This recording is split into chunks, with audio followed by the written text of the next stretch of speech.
Good morning, everyone, and welcome to Marketing Matters. I'm Sarah Touchstone, Landmark Title's social media marketing strategist and educator.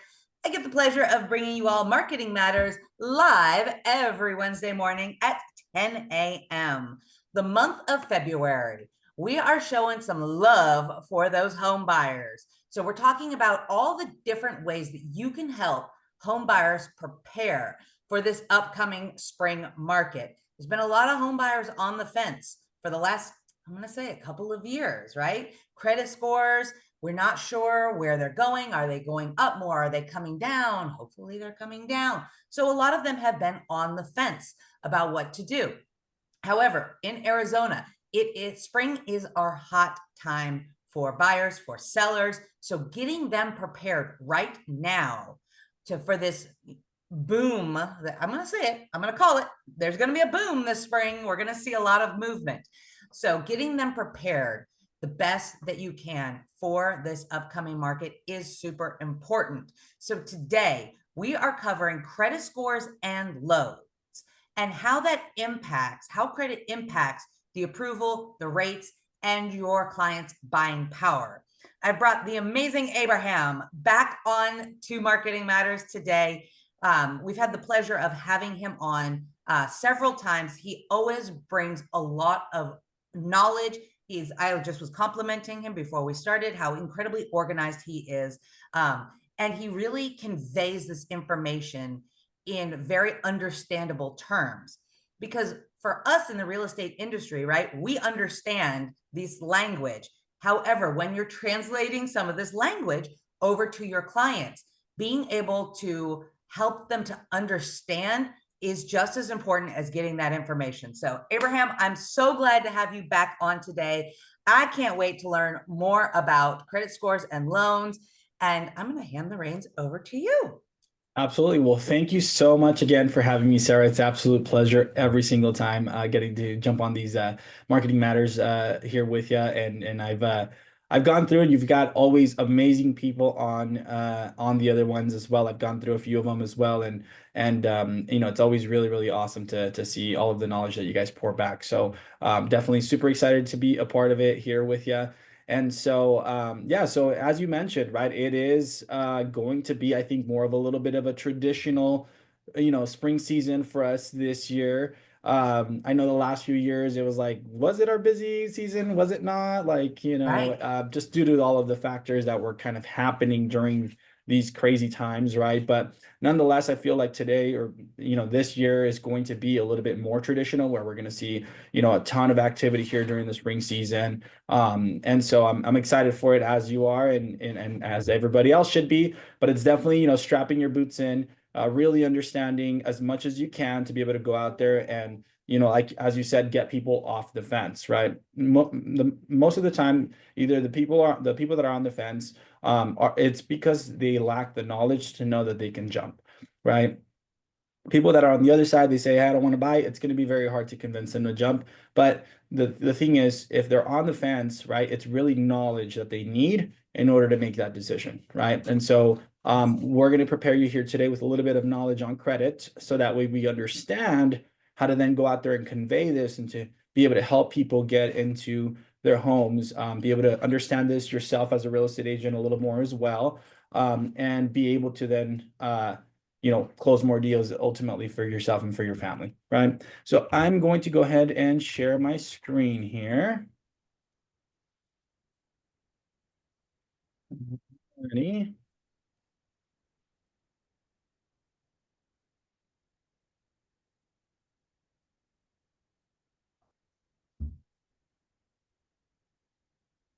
Do you want me to try and stop sharing mine? No, can you guys see mine? I cannot see it yet.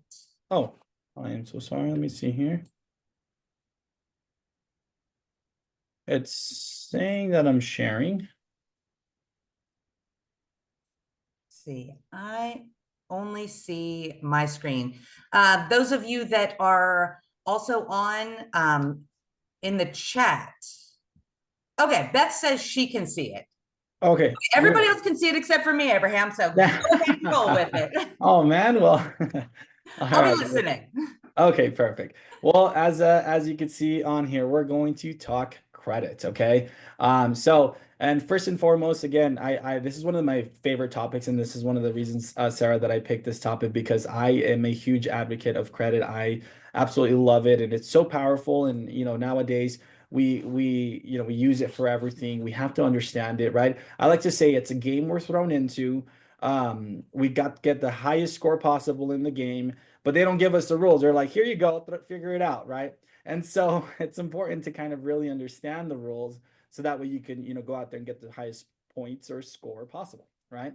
So this is a little bit about me. I've been in the real estate industry almost 10 years here now. I started as a real estate agent actually before I went over to the dark side, right? Or the loan side, as most people call it. But definitely, I've been doing this for quite some time here, and primarily, I focus on first-time home buyers. Like 55% of my business is first-time home buyers, right? And so, really, my bread and butter, because I love to help people, I love to educate people. I really love to show people that they can make it happen for themselves and for their family, right? And so, that's primarily one of the ways that I give back to, the place that I've been. So, the importance of home buying, the importance of credit, right, in home buying is extremely important. So this is kind of the topics that we're going to go over here today. So a little bit about the history of credit, so we understand it and we understand what it is, right?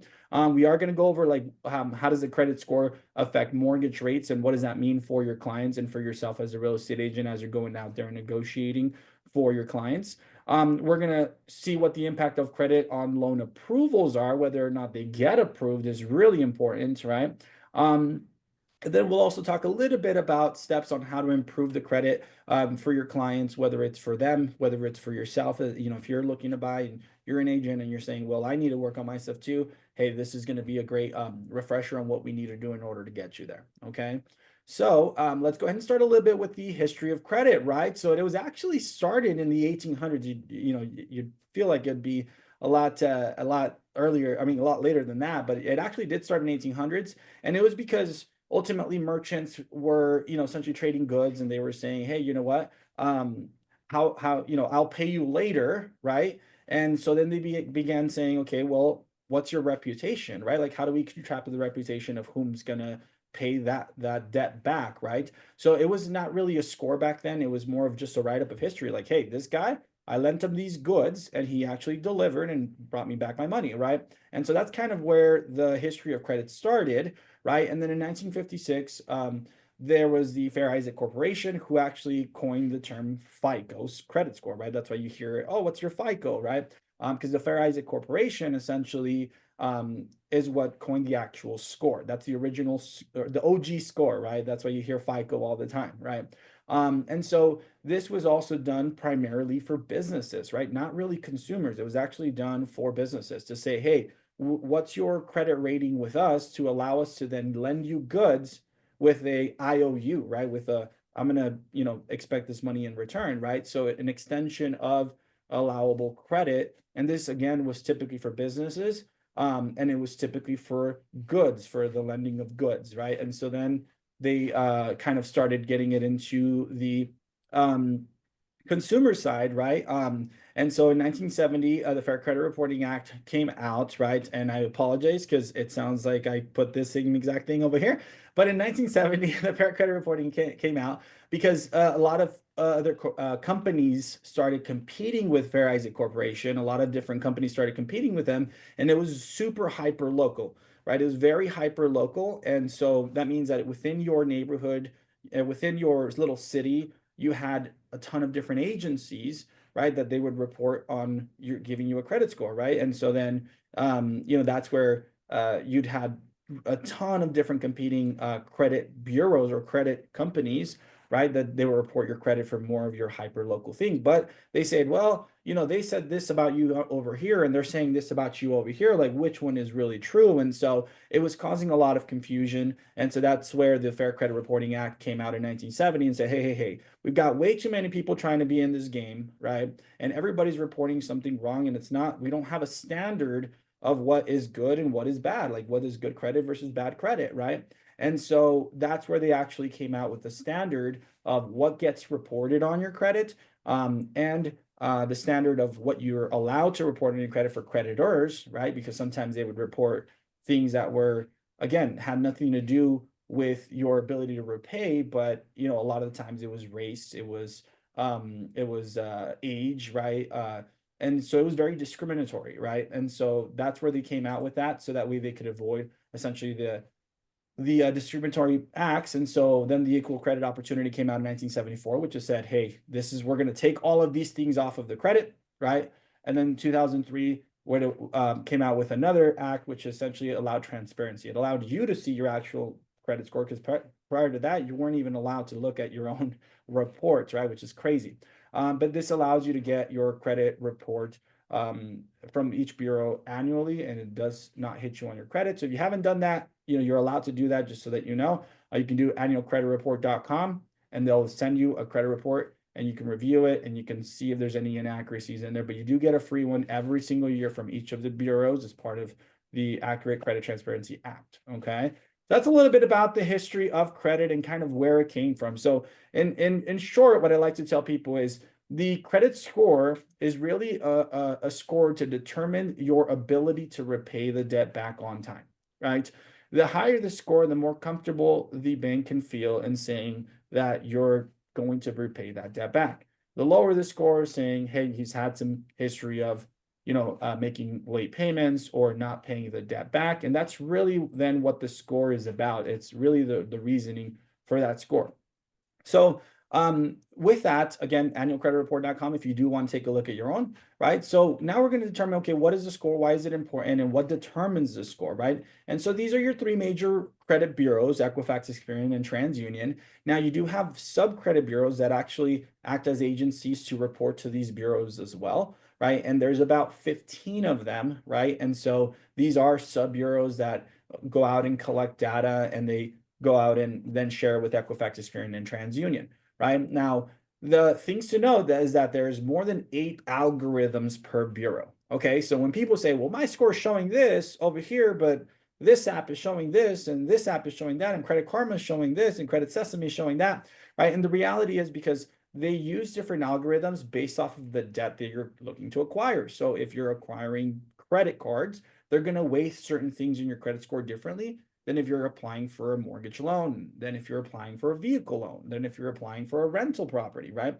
They're going to weigh those things differently based off of what it is that you're applying for. So when somebody says, hey, I have this score, but they told me this score, like, can we check a different lender, see if they might get a different score? Well, if we're both applying for mortgages, it's going to be the same score with each lender. It's going to be different if you go out and apply for a credit card. And so that's one thing to note. And one of the things that, a lot of people mistakenly see is that they're like, hey, my credit score is showing this, the lender's telling me that I have this, like, why is that, right? And it's just a way for you as a real estate agent to be able to say, hey, they've got 8 different algorithms. It's going to be different every single time if you go apply for different things. And not every creditor reports to the bureaus, because, right, as consumers, we don't pay the bureaus any money, right? So where do the bureaus get their money? Is the people who are actually reporting to them.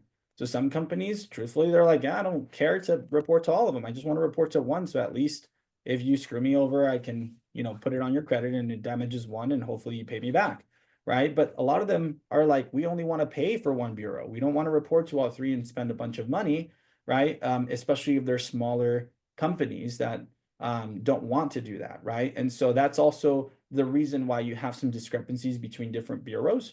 And you might see a great score on one, where you might see a bad score on another one, and then that kind of is an explanation to that as far as why you see different scores or different bureaus. Okay, so then what determines the score? Alrighty. So this is, if you want to take a picture of this, this is absolutely like the way that the score is determined. Now, as you can see, there's not a specific rule, right, that they give us, because if we all had the rules and we had their specific scoring models, then there'd be no use for credit bureaus, right? So when you see the free credit score, you see Credit Karma, whatever the case you're seeing for free, chances are they're doing a soft pull to view your debts, and they're anticipating this model, right? But they're not actually getting it from the bureaus directly always, because it costs money, or it'll hit you for a credit score, or hit you on your as an credit inquiry, right? So it's 35% payment history, 30% capacity utilization. This is how much money are you borrowing and how much are you utilizing, right? 15% is based off of length of credit, how long your credit is. And this does take an average of your credit. So that means that a lot of the times people make the mistake of like, I'm getting a new card and I'm getting a new card and getting a new card and getting a new card because they think it's building up their credit. But 15% of that is actually length of credit. And so if you have a credit card that has 3 years of history and that's your only card, and you got there and got a credit card yesterday and you've got 1 day on that, guess what? Your average now dropped to 1.5 years of average. And so this actually causes your credit score to go down, right? And so depending on the person's credit history, it doesn't always make sense to go out there and keep establishing new credit cards, right? Because it just continues to drop your credit history. Now, eventually with time, of course, it'll grow and both of those will become, 6 and 3, which would average to 4.5, right? And so eventually, yes, you'll build that credit enough, but it's not always wise to just continue opening up things, thinking it's going to give you more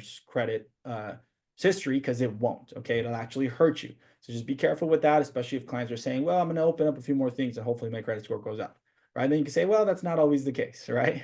So 10% is new credit, which is in the past 12 to 18 months, right? So this is where your inquiries fall into place. So when people say, oh, I did an inquiry and then my score dropped 100 points, and it's like, well, is that really possible for your credit score to drop 100 points unless you had absolutely no payment history, no utilization, no credit mix, and never had a credid score before, right? Like maybe it might drop 100 points, but it's very unlikely that your score will drop 100 points by one inquiry, right? Because it's one of the smallest considerations, right? Now, with the inquiries, of course, people say, oh, it drops your credit score. Yes, it's because it's an attempt to acquire a debt, okay? And when you're attempting to acquire a debt, right, the bureaus understand that, hey, it's either one, you're always attempting to acquire debt, in which case, if you continue to acquire more debt, the likelihood of you missing a payment is higher. So your score will drop because they say, well, this person tends to get a lot of debt, right? If you're never doing any inquiries and once in a while you do an inquiry, right? It's not going to hurt your credit at all, really. Sometimes it won't hurt your credit at all because it shows that, hey, once in a while I get credit, right? I apply for credit, right? But it's really that 3 to 6 times a year where it actually hurts your score and you actually get the verbiage that says too many credit inquiries in the last 12 months, right? And so that'll actually permanently hurt you until you lapse those credit inquiries. And so that's something that you can talk to your clients and say, look, unless you're checking your score every 3 to 6 months, like this inquiry likely won't do anything to you whatsoever, right? And if you are checking your credit score, then, you're probably already getting hit and you already got hit for the increase. This inquiry is probably not going to do much at all, right? And so again, you want to just have those conversations with people because that's one of the big determining factors of whether they want to run an application or not. Is they're like, I don't want to hurt my credit. I've been working so hard for it. Well, this is the reason why we're working so hard for this, so you can get your mortgage. Let's go ahead and take a look where we're at right now. As long as you're not pulling it every other month, it's not going to really affect you, right? And then 10% is mix of credit. So if you've got credit cards, auto loans, mortgages, if all you have is credit cards, like you'll always teeter around the sevens, like you really won't push into the 750s, 800s unless you're getting loans under your belt, unless you're getting mortgages under your belt. Okay. So credit scores can differ for several reasons, including again, credit bureaus. Some credit bureaus, report only one of some companies only report to some credit bureaus, the scoring models, and then the credit reports that some of them reflect payment history, credit limits, and outstanding balances where others won't, right? So again, I always put that little disclaimer at the bottom. A free credit score will never be accurate because they're not actually pulling from the bureaus. They're looking at your debts from the bureaus and they're coming up with their own model and say, hey, based off of what TransUnion says is important to them, this is what your score would be, right? So we don't have their actual scoring models. That's why it's free. So how is the score weighted, right? So again, it's how is the score scored and then how is the score weighted, right? So weighing is 40% of the current past 12 months, okay? So the last 12 months and the last 24 months are 70% of your entire scoring model, right? And so realistically speaking, anything over 24 months, it's very minimal. It's not going to do a ton to your credit. And so a lot of people make that mistake. Same thing. They tell you, well, we're going to hold off because we've got a lot of credit cards and, we've got a lot of collections and we want to pay everything off so we can get our score higher, right? And so a lot of times they don't have a detailed game plan and they're going out there paying debts that are 4, 5, 6 years old, not really knowing that it's only does 10% of weighting and their score barely moves an inch, right? So it's super important to know that because a lot of the times what I tell people is your score can really bounce back in 6 to 12 months. You can go back into the 620 to 640, right? Like it doesn't matter where you're at. You could be in the 450s. 6 to 12 months really can get you to at least that 600 to 640 credit score, depending on, if we can eliminate some of these things that are currently hurting you, right? And so that's essentially how it's weighted. And so people are holding off because they say, I want to pay off a whole bunch of debts, right? Then your next conversation should be, well, you need to collect with the lender so they could tell you which ones to pay, because not all payments are going to really increase your credit. Okay. I don't know if I put this other one here. I think I did. Okay, so common mistakes. Okay, so a lot of, again, the common mistakes that they do is the missed payments, of course, on payment history. Your 35% of your history is made off of that. So missed payments, only making the minimum payment because you never get out of that debt, right? Utilization amount. So this is a huge one, right? Like high balances, even if they're paid in full. Okay. Now, this is one of the biggest mistakes that everybody makes in credit. Okay. And it's the fact that they say, oh, well, I use my card. They told me to use it for little things and then pay it off in full at the end of the month. And that's what they do, right? Thinking this is going to give them a great credit score, right? But again, on utilization, the credit bureaus only know what they're being reported to, right? And your credit company will only report what your statement cycle closes, your minimum monthly payment, and did you make your monthly payment on time, right? So the mistake that most people make is they go out there and let's say your credit limit is $500 and they go out there and spend $480 and then they get their bill that says, hey, you owe us $480, your minimum payment's $20. And then they make the payment of, $480 and then they owe zero. And then they go and do it again, right? And that's great. It sounds great in theory, but reality is, well, payment history is on time. They said, yep, did you make a monthly payment? Yep. Okay, length of history, it's growing, right, as every month passes by, right?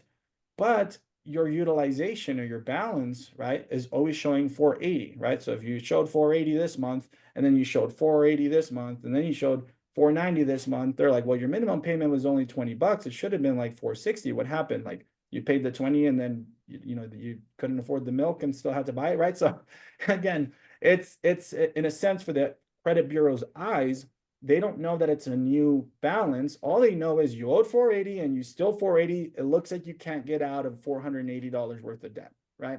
And that'll actually hurt your credit score instead of help it. So a lot of people struggle with that because they're told by their bank, because a lot of these bankers, they just sell credit cards. They don't understand the credit. They just say, yeah, just charge everything and then just pay it off in full and then charge as much as you can and then pay it off in full. And it just really, really hurts a lot of people. So super important to know that one. And then number of accounts with balances. People think that they have to have all these, I've got 10 credit cards and I got to use them all to make sure I build credit. That's not true whatsoever. They take your full total availability, right, versus your full total balances, right? They also do it on an individual basis of your credit card. So they take, hey, if you got a 10% utilization versus 100% limit, that's a good limit. But if you've got a $5,000 credit card, which you owe, $4,500, but all your other cards are at 10%, right? That's still not going to do much good for you if the overall revolving is still 70, 80, 90%. It doesn't matter if you have the other balances. So having a monthly payment on a ton of different cards doesn't really help you because, again, it increases the likelihood. If you have 30 accounts open with 30 payments, it increases the likelihood of you making a mistake and missing a monthly payment. So that actually hurts your credit score instead of help it. Because again, the bureaus are saying, what's the likelihood of this person paying this money back on time? Well, if you've got 30 debts that you have to worry about, even if you're on time on everything, the higher likelihood than you missing a payment than the person that has two. Okay, so that's super duper important. Length of credit is constantly opening new accounts. Again, that's another mistake I just talked about a little bit ago. It's just constantly open new things, just continuously decreases your history because you're just constantly opening new things, thinking it's going to increase your credit. And then increase over the last 3 months. Again, it's just people going out there getting new credit cards every single 3 months. Again, they're getting additional increase, they're getting additional debt, right? And that just continues to hurt it. And then short-term loans. This is a big one as well. A lot of people think like your Affirm and like your opportune loans and like your quick title loans that are like, well, it's going to build my credit because I took out a loan, right? It's going to give you a score, but it's not going to give you a great one, right? Because in order for you to have an actual installment badge, right, like under your belt, it needs to be greater than 13 months, or essentially 13 months or more. If it's a 12-month loan, okay, you'll have credit for what the time that it gives you on a monthly basis. But as soon as that loan is done and that account closes, you no longer have any installment, and then didn't actually go under your history of installment debts, right? Because it was a short-term debt. And it doesn't count for your installment history. So it won't count for your credit mix, okay? And so it'll count for your payments on time, but it won't count for your credit mix. And so you'll essentially lose a trade line as soon as that account closes because you paid it off, right? That also goes for loans that are 24 months and they pay it off in 7 months because they're like, I got the cash. I'm going to increase my credit score, so I'm going to pay it off super fast. Well, again, doesn't really go under a badge of honor, a badge of installment history if you're not clearing the 13 months. So super duper important on that end as well. And again, I love to teach, so I know I talk a lot, and this is a lot for as far as understanding the credit, but I think it's super important to get the basis of the credit, because a lot of the fear for clients is that they just are not in the position to be able to buy because they want to get their credit score they increased, right? Because they want a better rate, because they think they can't qualify because they don't have the score that they need to qualify.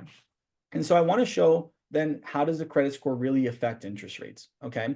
So you have what's called a loan level pricing adjustments, or LLPAs, okay? And this is really how interest rates get affected by a credit score, okay? And it gets affected two ways. One is what your credit score is, and number two is how much you're putting in down payment, right? So here's an LLPA chart, right? This is a chart. And so if you have a 780 credit score and you're putting more than essentially 40%, right? We go all the way up to here, I'm sorry, 25%, right? If you're putting more than 25%, you have no adjustments, right? Meaning you're going to get the cream of the crop, you're going to get the best rate, right? But if you're putting less than 25%, let's say you put 20% down payment, your pricing adjustment would actually 0.375. Now, surprisingly enough, again, if you only put 5% down payment and your credit score is 780, you'll actually get a lesser pricing adjustment, meaning you'll actually have a better rate because you put 5% down instead of 20% down. Now, why does that make sense for a consumer to say, well, I'm putting more money down, why are you giving me a higher rate? Well, the reality is it's less risk to the bank when you do a 5 or a less than 10, because you're obligated to get mortgage insurance. And mortgage insurance covers them a minimum of 18%. And so the reality is you put 10% down, they're covered really all the way to 73%, whether you default or not, right? And so it's a less risk for the bank. They'll give you a better interest rate. So typically when your clients are saying, hey, I want to put 20% down because I want to avoid mortgage insurance. Well, yeah, that sounds good. But did you know that you'll get a better rate if you actually put 10% down? Yes, you'll have mortgage insurance, but based off of a 780 credit score, your mortgage insurance is going to be tiny. It might benefit you to get a better rate and pay a little mortgage insurance and keep some money in your pocket, or go up a little bit higher on the price point, right?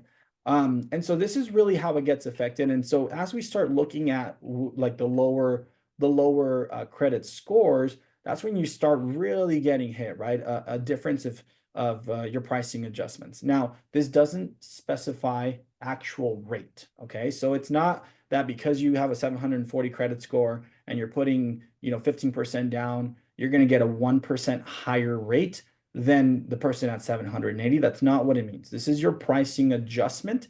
So this essentially means if rates are 7.25 and it costs 1 point to get to 7, for somebody who's got a 740 credit score, it might cost them 2 points to get to that 7. It's going to add an extra point in cost to get to that 7. So you're not decreasing a whole percentage. You're just only decreasing like a quarter of a percentage. Hopefully that makes sense. It's very complicated for these loan level pricing adjustments, okay? So I like to talk about these because these are important, but really one of the greatest things that they came out with last year which was a really huge movement towards first-time home buyers, right? Is that if you're a first-time home buyer purchasing a conventional loan and you're under 100% of the average median income, which here in Maricopa County we're looking at 101,000 a year, right? For a conventional loan, if you're a first-time home buyer putting under 101,000, right? You actually get all of your pricing adjustments waived. So you can have a 680 credit score and put, 15% down or 20% down, and you'll get that full 1.875 waived. It'll be the same as if you have a 780 credit score putting 25% down. You actually get the same rate as that person who's got a 780 credit score putting 25% down, right? And so this is a really amazing incentive for first-time home buyers that they came out last year in March to be able to help affordability for first-time home buyers by making those rates significantly better, even if your credit score is not perfect. So if you've been in the industry for a while, you probably heard last year, like, oh my God, credit scores are going to be higher. I mean, sorry, rates are going to go higher for people with better credit scores than people with lower credit scores. That was a common misconception that came out when this happened, essentially. But no, that's not true. Essentially, they just said, hey, we're going to help the first-time home buyers not have to pay that, so they can get the same rate as the higher credit scores. Is pretty much what they said, right? So it's not rewarding people that have lower credit scores. It's just helping first-time home buyers out. Okay. So how does this really then affect your negotiation as an agent, right? Well, if you have an additional cost of 1% in point cost and the client doesn't, they can either say, well, I could either give you a 7.5 with no point costs because your credit score is lower, or if you still want that 7.25 and it's going to cost you 1 point due to your credit score, right? Then that means that if we're going out there negotiating with sellers for seller concessions so we can help our client cover all the closing costs, that just means they're going to have significantly higher closing costs, right? So that's why it's super important that we identify that credit score and then determine, what's the negotiation going to have to look like in order to really cover everything for them, right? Cover everything for the client. So this will change what you're going to need to request as far as your seller concessions if you really want to cover all your closing costs. That's why you might have buyers sometimes where if you're a listing agent, buyer comes in and they offer you a full list price with 5% seller concessions. And you're like, what the heck? Why are you asking for so much, right? Well, the reality is it's likely they've got a very low credit score, 580 or 600, if they're asking for that much, right? Like, and so it's not like they're trying to pull a fast one on you, asking for you for a million things or a million things. It's just simply that the client is probably less qualified, probably has a little bit less credit score. And so as a listing agent, right, you can use that, to your advantage. If you're a great agent, you're going to negotiate that. You're going to identify that, hey, why are they asking for 5%? Oh, chances are they probably don't have a stronger buyer. They probably don't have a stronger credit score, right? And so therefore, that's the reason why they're asking for this much. Or if you have that conversation with the lender and then you can ask them, hey, so what's their score looking like? Are they in good shape? And as lenders, we should not tell you that as listing agents, right? We can tell you that we've gone through everything, everything looks great. But if the lender is not great, they're going to slip up and they're going to say, oh, yeah, they've got a 640 credit score. They've got an 800 credit score. Like, we're going to have no issues whatsoever. Then now they don't need the 5%. They just want the 5% to be able to use it for rate buy downs and whatnot, right? And so that's one trick as a listing agent, that you can really identify the buyer, right? To really identify whether they truly need it or they're just trying to ask for the world and see what they get, kind of thing. All righty. So hopefully that helps if you're a listing agent.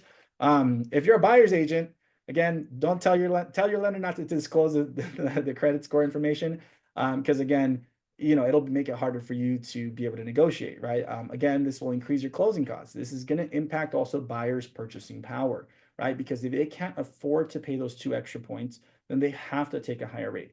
And if they have to take a higher rate, that means they're going to have a lower purchase price, right? And so this will affect the purchase price if that score is a little bit lower, because it's gonna hurt the interest rate, which would hurt the payment, which would hurt their max qualification power. Okay, so we're gonna jump into how that credit score then affects the loan approval. Okay, and I will send this to Sarah as well. So if you guys want to see this, if you want a copy of this cheat sheet so you can have it on your desk. So if somebody tells you, hey, I don't have enough credit score to buy a home, you can reference this and you're like, are you sure? Because you could probably buy a home with an FHA with a 500 credit score, right? Now, that being said, it's not a pretty mortgage, okay, at a 500 credit score with an FHA. Can it be done? Absolutely. Typically, they'll ask for a 10% down payment on an FHA loan. VA, even though it's 100% financing, they will require a down payment if you're going that low, okay? But ultimately, we can get it done at 500 credit score, right? And so as far as a conventional loan, same thing. We can get it done at 620 credit score. Now, again, when it comes down to it, it's not a pretty mortgage, okay? One of the most important differences between a conventional loan and an FHA loan, just so you guys know, okay, because it's not the appraisal and they're more strict on the appraiser because they're just tiny little bit more stricter on the appraisal. But the reality is your mortgage insurance is the biggest key difference of whether somebody goes FHA versus conventional, right? And the biggest thing is that on your mortgage insurance premium, it just says yes here right now. But for an FHA loan, it doesn't matter if you have a 500 credit score, if you have an 850 credit score, your mortgage insurance is exactly the same. On a conventional loan, everything matters, right? How much are you putting down payment? What's your credit score? What's your debt to income ratio? What kind of property is it? What neighborhood is it in? Right? What zip code? Right? Like everything matters because in an FHA loan, you get a mortgage insurance premium that's paid to HUD versus a conventional loan, you get a private, which is PMI, which is private mortgage insurance, and it's straight up an insurance company that gives you a quote for that insurance. And so everything matters. And so doing it at 620 credit score with the 3% down payment, your mortgage insurance would likely be about 2.5% on a yearly basis, which is pretty close to, let's say on a $300,000 home, pretty close to $9,000 a year, which would, equate to like $700 a month versus an FHA, which is 0.5% for no matter what your score is, which would be 0.5% on a $300,000 home is 1,500 divided by 12 would be roughly $130, right? So $600 versus $130. So again, most of the time, that's why you'll never see somebody going conventional on a 620 credit score because that mortgage insurance just doesn't make sense. It makes way more sense to go FHA, right? That's kind of the differences of what you'll see. And of course, loan limits. Again, these are updated based off of Arizona here right now. So just so you know, they increased here in 2025, 806,500 for your max conforming loan limit, 524 for your FHA. VA does not have a limit, okay? And then USDA does vary by the area that you're looking at. So this is essentially how your score is going to then affect your approval because yes, although we can do this, right? Realistically speaking, in order to get an approval at 3.5% FHA, you want to be above 580. Really under that, it's going to cause a lot of issues. It's going to be extremely difficult. You need a lot of compensating factors. Same thing for the VA. For conventional, really, you want to shoot for about 680 to 700 for that mortgage insurance to be comparable to what you're going to pay on an FHA, but also to get an approval. A lot of the times, in order to really get that approval at 620 with 620 conventional, you're probably likely looking at 30% down or so to really receive an approval. Okay, we have to run through what's called an AUS or automated underwriting system, and if it spits out an approval, even though you have a 620 credit score, then you're good to go, right? Same thing on an FHA. If it spits out an approval, then you're good to go. But if it doesn't, then unfortunately, it doesn't matter that per the rules you could do it. The automatic underwriting system saying no because there's way more risk factors. It won't allow you to do it. Okay, and so again, that's super duper important to know. And then one last thing that I would say on this is different banks do have what's called overlays, right? Which is additional rules that they put for their client base because they don't want to take the risk of somebody at a 500 credit score, right? So some people will have overlays. Here, we don't have any overlays, so we can do a loan at 500 credit score with 10% down. But some banks will have overlays where they'll put additional rules on there. Typically, new home builders, you'll probably see about a 620 credit score on an FHA. That's why they might deny your client at a 600. And just simply because they just don't want to take the additional risk. Okay. So we'll jump into the last thing here, which is going to be rebuilding your credit. And again, this could be for your clients as well as for yourself. This is for everybody, really, because this is super duper important. Okay. So payment history. Okay. If all of your accounts are closed, we need to restart your credit, right? A lot of the times people want to work on paying off a ton of debt before they restart their credit because they've messed it up, right? But the reality is you can, I like to give analogies and I like to give stories, right? And so I like to say, imagine your 640 credit mark is above the water and you're underwater if you're under 640 credit score, right? If you get hit with a late payment, it's like getting a brick tied to you and it pulls you underwater, right? If you catch up on the payment, then you cut the brick and you can get back up. It'll take you a little bit of swimming, but you'll get up there, right? If you got a ton of collections and it brought you all the way down to the 500 credit score, right? And you do nothing to pedal upwards, you just decide to, I want to start paying all of my collections off so I can increase my credit score. Great. You'll cut off all the ties to those bricks, but you'll slowly float upwards and eventually get there, but it'll take a very long time. So a lot of the mistake people make is that they're like, no, I don't want to get a new card because I'm focused on trying to pay off all of the things. And it's like, okay, then you're not swimming upwards. You could still get to a 640 credit score and still have a ton of bricks, right? And still have a ton of collections and still be at 640 because you've created enough positive to be able to swim upwards, right? You'll never get out of the water, meaning into the 700s if you still have collections, really, if you still have bricks, right? But you will be able to get to 640. Now, in order to get to that 700, you can't have any bricks, okay? So if you have a collection, right, you'll always, even if it's 6 years old, it's almost falling off, it'll still be like 690 credit score, 700 maybe, but you'll never go up above that because you still have that brick, okay? So although you don't necessarily need to pay it off, and although a lot of these collections won't increase your score, right, because it's just cutting ties with the collections, you won't increase your score, but it'll allow you to swim faster, to swim higher, okay? You have to have at least one balance on something, okay? You can't have everything at zero because, again, you're not creating a monthly payment history. So you want to have at least one balance on something. Again, it doesn't have to be on every single account. You just have to have at least one balance on something so you can create that payment history, okay? Utilization, most people say rule of thumb, stay under 30%. The reality is staying under 10% is really going to give you the best score than staying at, between 10 and 30%. It really, the lowest balance that you can have will give you the highest score. You can even have $5 and that'll give you sometimes a higher score than having 20. Okay. It just depends on your limits, right? And so charge-off accounts versus collection accounts, and this is super duper important. I like to stress this to people all the time, is that collection accounts are actually with a different creditor already, right? Typically they get sent to a collection agency, right? And then your charge-off account typically stays with the same creditor. Now, why is this super important? The charge-off account pretty much is the company saying, hey, IRS, I don't think we're going to be able to get this debt anymore. We're going to go ahead and take a loss on it, right? And once they take a loss on it, they can't go after you for those funds. They can't sue you for it. They can't go calling you. They can't be, bombarding you with calls and saying, hey, you need to collect this debt. This is a debt collector's call, right? Like they can't do that anymore, right? However, it stays with the same creditor, which means all your history of late payments are still active. All your credit limits are still in play. So if you owe, 1,500 because it charged off and they added a bunch of fees and your limit was 1,000, right? It's still playing the limit in play on your credit, right? And every account matters.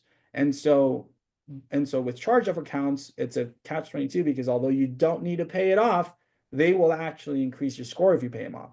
Whereas collection agencies, it's a different creditor, so it's a new account, right? Your history diminishes with the impact, right? Meaning once it hits you, it hits you. It's not going to hit you more with time. It doesn't do anything else.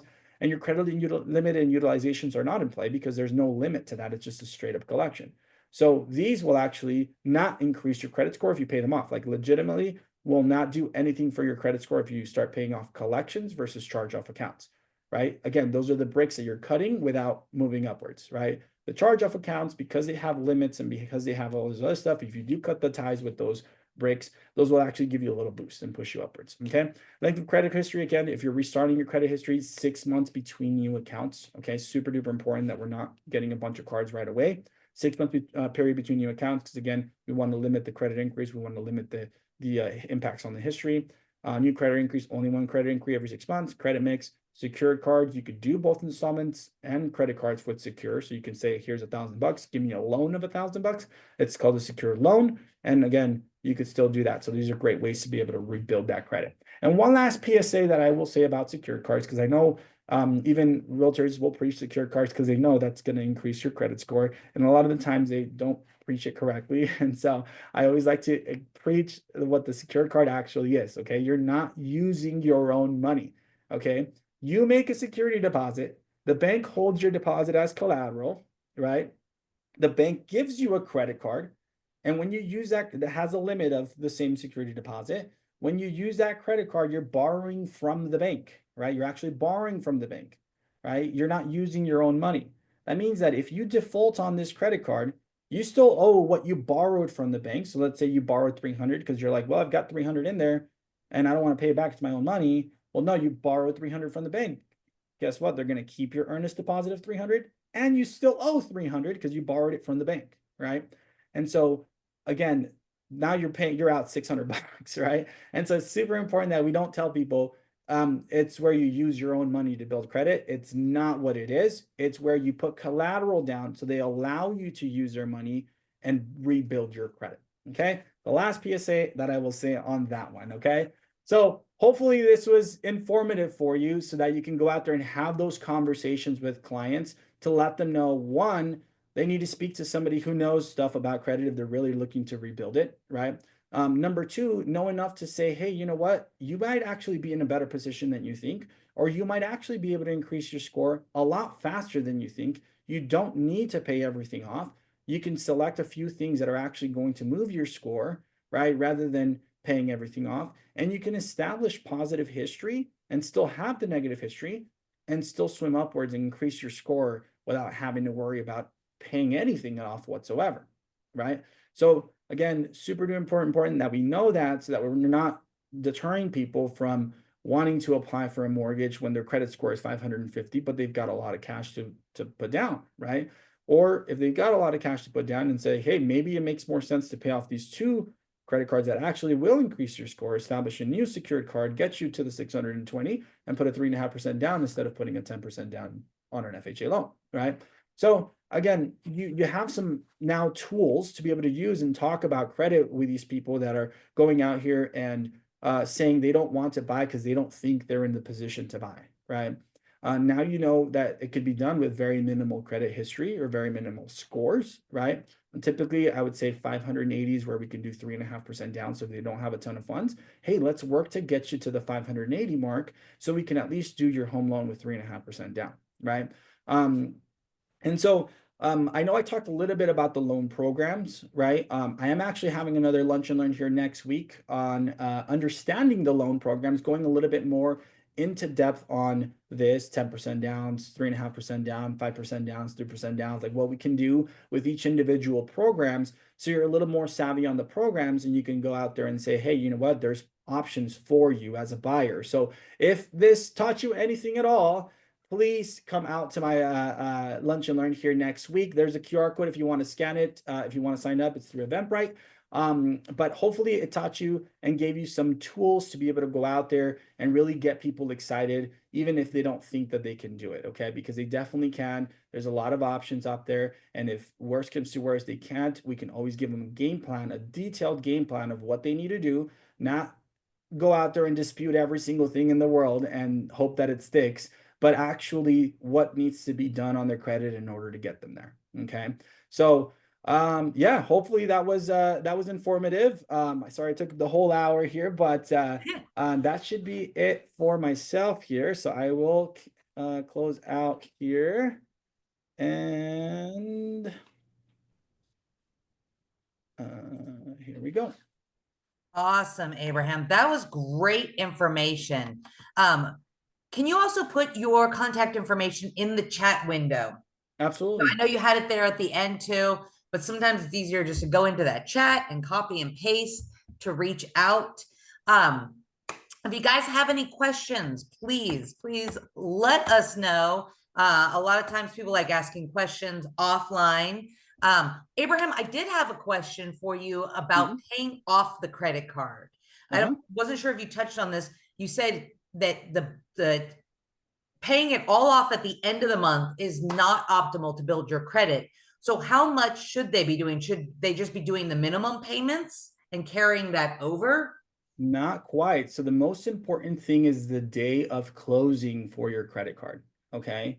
Because if your credit card, and it's different for every single card, right? But if your credit card, let's say if it's from the 14th of the month to the 13th of every single month, okay? When your statement cycle closes on the 13th, right? You get your statement that says you owe us this much, your minimum payment is this. They've already reported that to the bureaus. Okay. So the most important date that you need to figure out is your date of closing, right? And so that means that on the day of the 13th, you can use as much of your credit card. I personally use my credit card for absolutely everything. I don't own a debit card. I use my credit card for absolutely everything. My statement cycle closes on the 9th, right? And so then I, on the 8th, go in and pay my entirety of my balance on the 8th, so that on the 9th, when it closes, they send me the statement and it says you owe us $0. You're going to charge 0% interest and you have a $0 payment. Right? Awesome. So Okay. not only will it reflect to the bureaus that we owe nothing, even though I've spent, $5,000, right? It'll show that you owe nothing, right? And you won't pay any interest on it, right? So now, of course, you can't do that with every single card. So the trick on there is to have at least one card with the revolving balance. So for me, is a card that I've had since I was like 18, that I literally have Netflix on. Okay. And so that's the hack that you can do, is you can leave all your balances at 0, but I have that card. It's got like a $20,000 limit that gets charged $17 a month, right? And it's on auto pay, so it shows the balance. They charge me an extra $3 in interest, but then it pays $20 out of my account, and I never have to worry about it ever again. And I don't have to worry, am I building credit? Because there's history of an on-time payment. That's all I need. Everything else I can leave at 0 and not pay any interest to these credit card companies, right? Awesome. And so that's how you can really truly maximize that score. Awesome. Well, I mean, if you guys can get like even just a gold nugget, like one little bit of information, I know for me, that's a great one I had never even thought about until today. So I'm going to go in, I'm going to pay attention to when my balance is closed now. Not that I'm necessarily in the process of buying a house, but you never know, right? You never know in our industry. So that was great information. Please reach out to Abraham.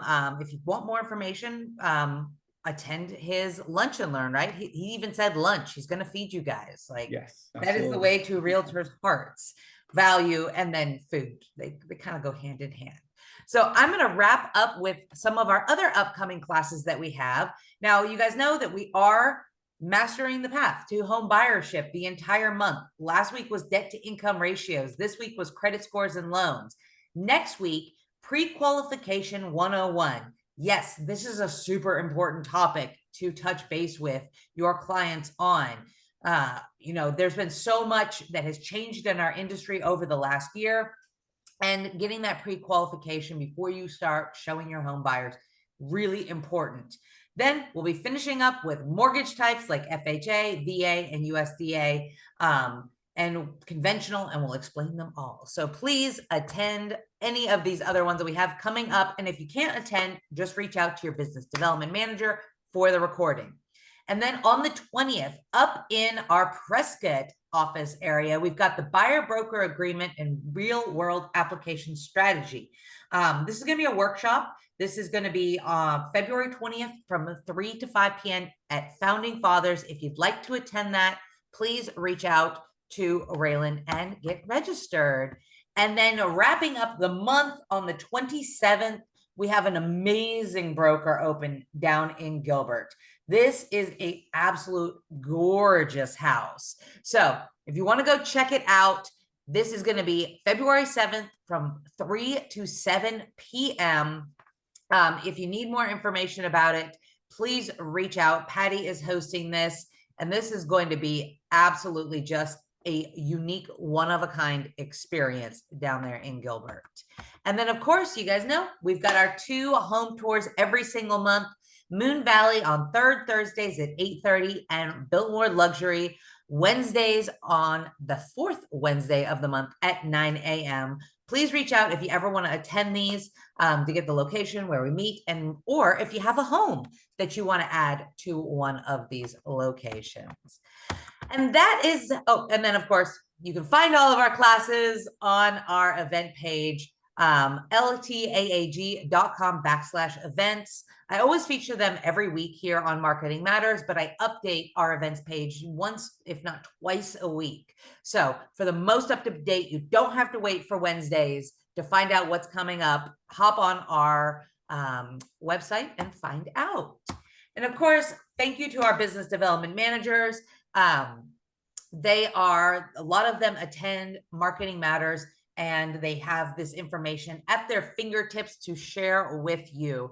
So just like you're on Marketing Matters, they're on Marketing Matters, growing and expanding their business. And if you're not already working with them, some of you are working out with them, like Michael and Patty. They do, the fitness challenges. But if you're not already just working with them, please reach out or to me, or I would be happy to make an introduction. Beth, Keith, Mary, Michael, Patty, Renee, and Raylan up in Prescott.